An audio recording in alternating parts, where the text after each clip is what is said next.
some book about the Kamala Harris campaign where they talked about her getting on this show.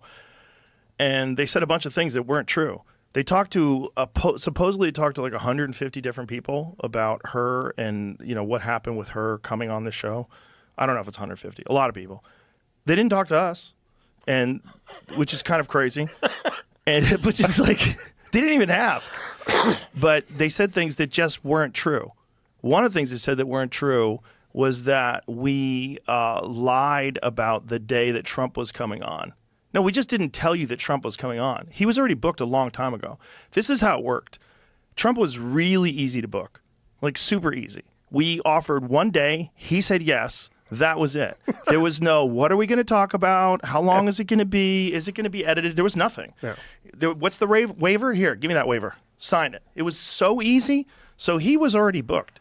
They never committed to doing the show. So all this talk, there was another thing they said that the reason why they did the Beyonce thing, the Beyonce event in Houston, was so that they could be in Texas to do my show.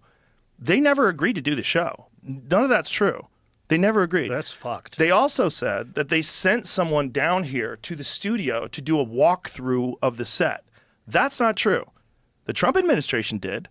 I mean, if they are trying to say that they, as in the entire federal government, well, I don't think the Trump, well, I guess the Secret Service is a part of the federal government.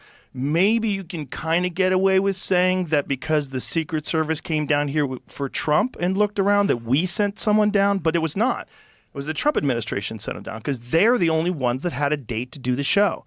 These people didn't have a date to do, they never agreed to do the show. This is really important. Even after Trump went on, they offered for me to come to D.C. and do a show with Kamala. But even then, it was the same deal. It was only like 45 minutes to an hour. And, you know, it was not on my set. And I said that, look, he did it here. We should probably do it here. Like, if it's possible to do it here. Obviously, when he did it, it had an enormous result. I'm willing to do the same thing for her. I wanted to release both of them on the same day. This was my goal. I was even trying to figure out if there was a way that I could do it, and I even offered to do it late that night.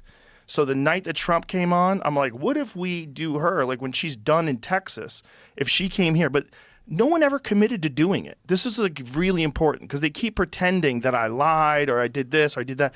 No one, they never committed to doing it. Well, we went through, I've got a whole, we have all the receipts, by the way. Of course. I have a whole list of conversations that took place. They never said she was going to do it. So this whole idea that we fucked her over and then we fucked her over for Trump, incorrect. Just not true. And, she, you know. But I think it's some